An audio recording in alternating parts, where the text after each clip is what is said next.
Okay, now we have a bunch of Vantage data. Let's add some hidden data now. So go back to your Maptools, go to your hidden scanner here, drag it out into the world.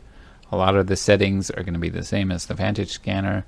Go to the max samples, increase the max samples to increase the size. This is the maximum radius. This max distance is the maximum radius that it will do a scan from each point on the grid. And the grid is set to 1 meter. So every 1 meter is going to scan around it, 60 meters, and it's going to say how far can you see in each direction. And then it'll create a score for each direction. The minimum distance is where it starts scanning. Eye height is the eye height of the enemy. So the lollipop observing the popsicle, the eye height is about 20 centimeters, or sorry, 120 centimeters.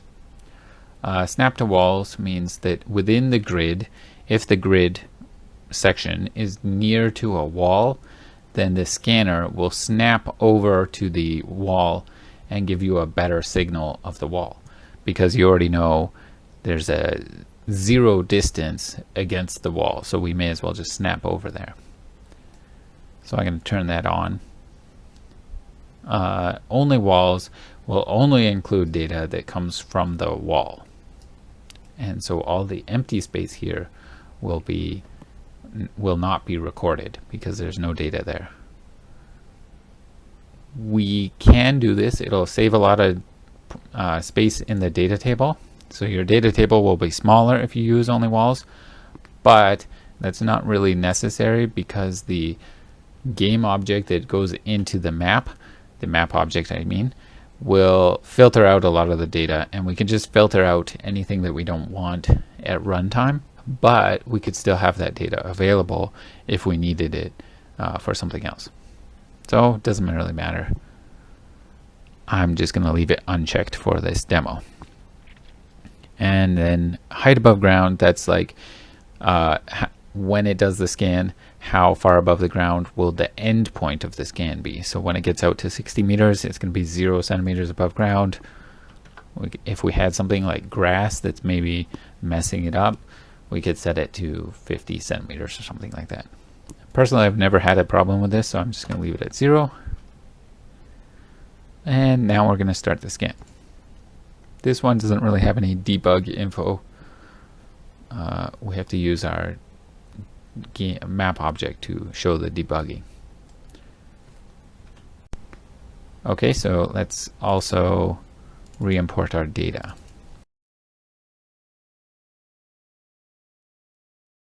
So we got quite a bit of data out of that. 1,992. Okay, so I decided to do a bigger scan, so I just increased the size of the scanner here, so it covers a much larger area because I thought that would be more interesting. So let's add a hidden map object that's going to hold the data for the AI, which then the AI can access all the data from the same place. And so it's very similar to this little guy here, is this one. So we're going to turn it on, show the debug, and if we simulate, we can see what data we got from that scan. So we can see all of these points here are considered hidden points, very similar to the last one. Anything that's too short will not be included. And you can see that all of this space here is empty space, and that's because the hidden map object thingy is filtering out things that have a very open score, as in like there's a high visibility score.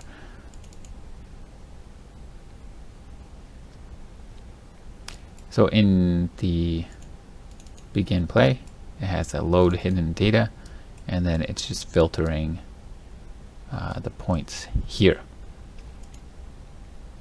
Let's change this to, oh, I can't remember if it's lower or higher. Let's set it to 135 and see what happens. Yeah, there. So now you can see all the data. And so we can see how far we can see from all these points and the main vectors. useful. Let's set that back to, I found 35 is pretty good, but if you wanted to filter it down, you can say even more strict. We could say 15, and let's see. Oh yeah, we hardly got anything around this area here. Like all of these points here disappeared. But yeah, that's pretty good. But I'm gonna set it back to 35 because I thought that was a pretty good score. Oops, 35. So yeah, now we're getting these points as hidden points as well.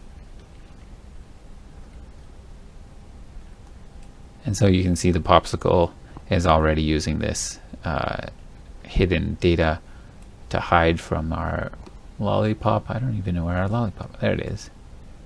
Come over here, lollipop. What about over here? Oh, it really wants to go to that corner. Okay.